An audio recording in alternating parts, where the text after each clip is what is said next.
Dia 22, Êxodo 14. Então falou o Senhor a Moisés, dizendo: Dize aos filhos de Israel que voltem e acampem diante de Pi-Hairote, entre Migdol e o mar, diante de Baal-Zefom. Diante dele acampareis junto ao mar. Então Faraó dirá dos filhos de Israel: Estão embaraçados na terra. O deserto os encerrou. Eu endurecerei o coração de Faraó para que os persiga, e serei glorificado em Faraó e em todo o seu exército. E os egípcios saberão que eu sou o Senhor. E foi anunciado ao rei do Egito que o povo fugia. E virou-se o coração de Faraó e de seus servos contra o povo. E disseram: Por que fizemos isto? E que deixamos ir Israel, para que nos não sirva? E Faraó aprontou o seu carro, e tomou consigo o seu povo, e tomou os 600 carros escolhidos, e todos os carros do Egito, e os capitães sobre todos eles. E os egípcios perseguiram os filhos de Israel, e alcançaram-nos acampados junto ao mar. Quando Faraó se chegou, os filhos de Israel levantaram os olhos, e eis que os egípcios vinham atrás deles. E temeram muito, e clamaram os filhos de Israel ao Senhor. E disseram a Moisés: Não havia sepulturas no Egito, para que nos tirasses de lá, para que morrêssemos no deserto. Não era melhor servirmos aos egípcios do que morrermos no deserto? Moisés, porém, disse ao povo: Não temais. Estai quietos e vede o livramento do Senhor que hoje vos fará. Porque aos egípcios que hoje vistes, nunca mais os tornareis a ver. O Senhor pelejará por vós, e vós vos calareis. Disse o Senhor a Moisés: Por que clamas a mim? Dize aos filhos de Israel que marchem. E tu levanta a tua vara, e estende a tua mão sobre o mar, e fende-o, para que os filhos de Israel passem pelo meio do mar em seco. Então Moisés estendeu a sua mão sobre o mar, e o Senhor fez retirar o mar por um forte vento oriental toda aquela noite. E os filhos de Israel entraram pelo meio do mar em seco, e as águas foram-lhes como muro à sua direita e à sua esquerda. E os egípcios os perseguiram, e entraram atrás deles no meio do mar. E sucedeu que na vigília da manhã o Senhor olhou para o exército dos egípcios e os perturbou. E disse o Senhor a Moisés: Estende a tua mão sobre o mar, para que as águas tornem sobre os egípcios. E as águas voltaram, e cobriram os carros e os cavaleiros. Assim o Senhor livrou Israel naquele dia da mão dos egípcios. E Israel viu os egípcios mortos à praia do mar.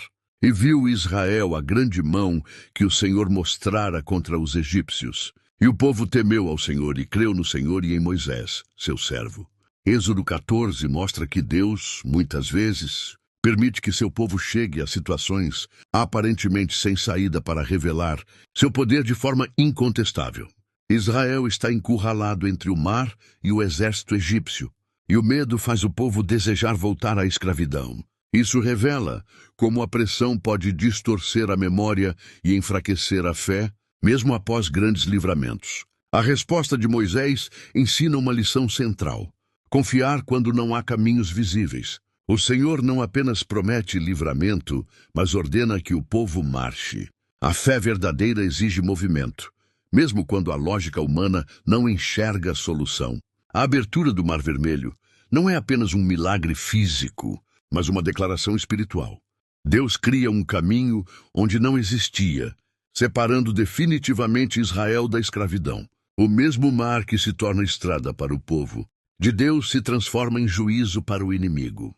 Isso revela que o Senhor é soberano sobre a criação e sobre a história. Êxodo 14 ensina que a libertação completa acontece quando Deus luta pelo seu povo. O medo dá lugar à fé quando o povo testemunha a ação direta do Senhor.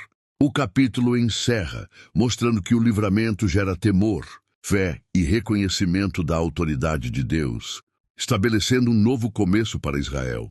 Êxodo 15. Então cantou Moisés e os filhos de Israel este cântico ao Senhor. E falaram dizendo: Cantarei ao Senhor, porque sumamente se exaltou. Lançou no mar o cavalo e o seu cavaleiro. O Senhor é a minha força e o meu cântico. Ele me foi por salvação. Este é o meu Deus, portanto lhe farei uma habitação. É o Deus de meu pai, por isso o exaltarei. O Senhor é varão de guerra. O Senhor é o seu nome. Os carros de Faraó e o seu exército lançou no mar. Os seus capitães afogaram-se no Mar Vermelho. As profundezas os cobriram, desceram as profundezas como pedra. A tua destra, ó Senhor, se glorificou em poder. A tua destra, ó Senhor, despedaçou o inimigo. E com a grandeza da tua excelência, derribaste os que se levantaram contra ti. Enviaste o teu furor, que os consumiu como restolho. Ao sopro de teus narizes, amontoaram-se as águas. As correntes pararam como um montão. Os abismos congelaram-se no coração do mar. O inimigo dizia: perseguirei, alcançarei, repartirei os despojos. A minha alma se fartará deles. Arrancarei a minha espada, a minha mão os destruirá. Sopraste com o teu vento, o mar os cobriu. Afundaram-se como chumbo em águas poderosas. Ó Senhor, quem é como tu entre os deuses? Quem é como tu, glorificado em santidade, formidável em louvores, operando maravilhas?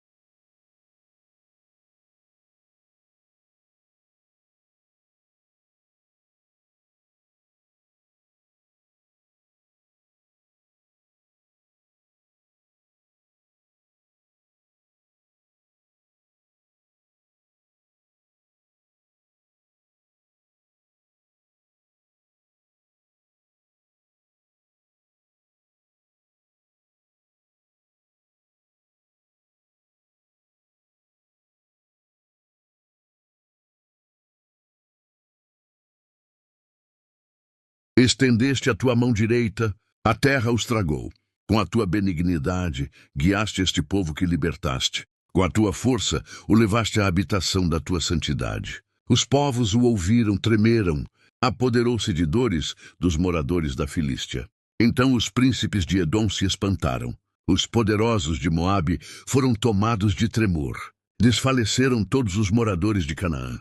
Caia sobre eles espanto e temor.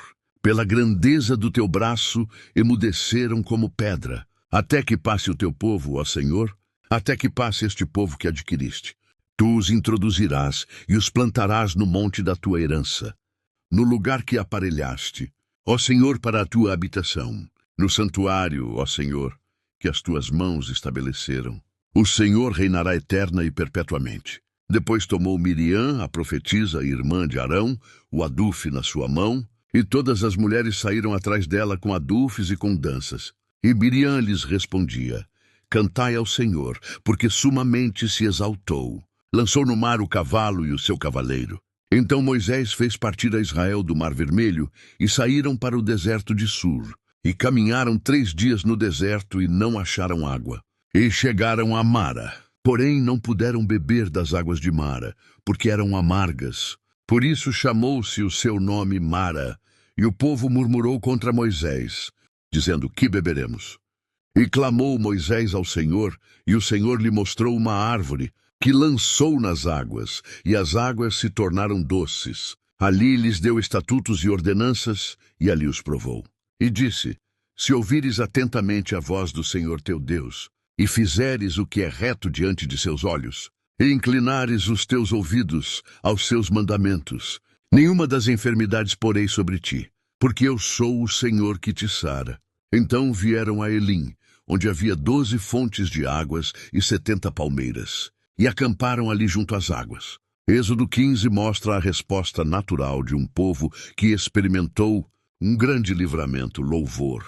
O cântico de Moisés não é apenas celebração emocional, mas declaração teológica. Ele reconhece quem Deus é, o que ele fez e como governa. O Senhor é apresentado como guerreiro, libertador e rei eterno, deixando claro que a vitória pertence exclusivamente a ele. O louvor de Israel também funciona como testemunho. As nações ao redor ouviriam sobre o que Deus fez, e o temor se espalharia. Isso revela que o agir de Deus com seu povo tem impacto além dele. O cântico aponta para o futuro, quando Deus conduzirá Israel até a terra prometida e estabelecerá sua habitação entre eles. No entanto, o capítulo também mostra a fragilidade humana logo após a vitória. Poucos dias depois do cântico, o povo murmura por causa da falta de água. Isso ensina que experiências espirituais profundas não eliminam automaticamente as lutas do deserto. A fé precisa ser renovada continuamente. A transformação das águas amargas em doces revela um Deus que não apenas liberta, mas sustenta. Ele prova o povo para ensiná-lo a confiar. Êxodo 15 termina com descanso em Elim, mostrando que, após a prova, Deus oferece refrigério. O Senhor que vence batalhas é o mesmo que cura, guia e provê no caminho. Êxodo 16. E partiram de Elim, e toda a congregação dos filhos de Israel veio ao deserto de Sim, que está entre Elim e Sinai, aos 15 dias do segundo mês, depois que saíram da terra do Egito. E toda a congregação murmurou contra Moisés e contra Arão no deserto. E disseram os filhos de Israel: quem dera tivéssemos morrido pela mão do Senhor na terra do Egito, quando estávamos sentados junto às panelas de carne, quando comíamos pão até fartar. Pois nos trouxestes a este deserto para matar de fome toda esta multidão. Então disse o Senhor a Moisés: eis que vos farei chover pão dos céus, e o povo sairá e colherá diariamente a porção para cada dia, para que eu o prove, se anda na minha lei ou não. E no sexto dia prepararão o que colherem, e será o dobro do que colhem cada dia.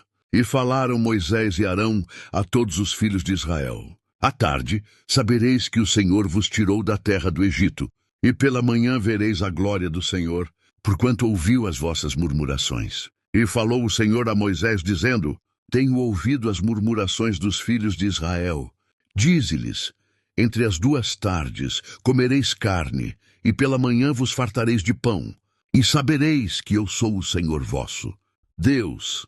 E aconteceu que à tarde subiram codornizes e cobriram o arraial. E pela manhã havia uma camada de orvalho ao redor do arraial.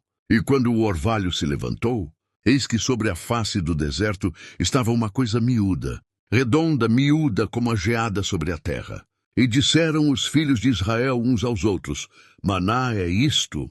Porque não sabiam o que era. Disse-lhes Moisés: este é o pão que o Senhor vos deu para comer. Cada um colherá conforme o que puder comer. Nada deixareis dele para amanhã. Porém alguns não deram ouvidos a Moisés, e deixaram dele para amanhã. E criou bichos, e cheirou mal.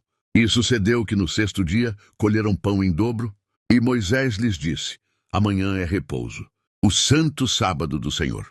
No sétimo dia, alguns do povo saíram para colher, porém não acharam.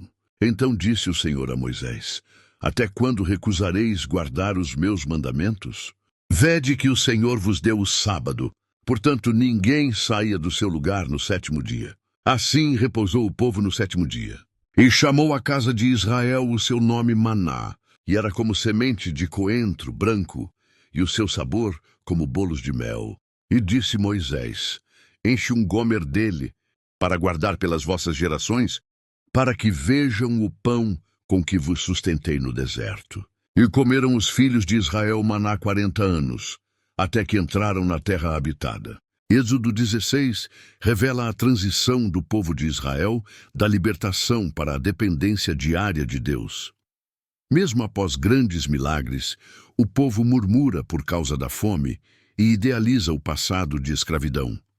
Isso mostra como a memória humana pode distorcer a realidade quando a necessidade aperta. Deus, porém, responde com provisão, não com abandono. O maná ensina uma lição profunda de confiança. O povo deveria colher apenas o necessário para cada dia, aprendendo a depender diariamente do Senhor.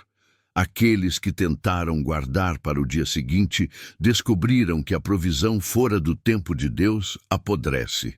Isso revela que Deus não apenas supre, mas ensina a viver segundo seus princípios. A instituição do sábado no contexto do maná mostra que descanso também é provisão. Deus cuida do sustento e do tempo. O povo precisava aprender que obediência e confiança caminham juntas. Trabalhar além do que Deus ordena revela insegurança, não zelo. Ao ordenar que o maná fosse guardado como memorial, Deus ensina que o sustento passado fortalece a fé presente. Êxodo 16 mostra um Deus paciente que provê no deserto e forma seu povo diariamente. A liberdade verdadeira inclui aprender a confiar continuamente na fidelidade do Senhor. O dia 22 mostra que a jornada com Deus não termina no milagre, mas continua no deserto. Em Êxodo 14, Deus abre o mar. Em Êxodo 15, o povo louva. Em Êxodo 16, Deus ensina a depender diariamente. Este dia revela que o mesmo Deus que livra das grandes batalhas é o Deus que sustenta nas necessidades diárias. A caminhada com o Senhor exige fé constante, obediência e confiança renovada a cada dia.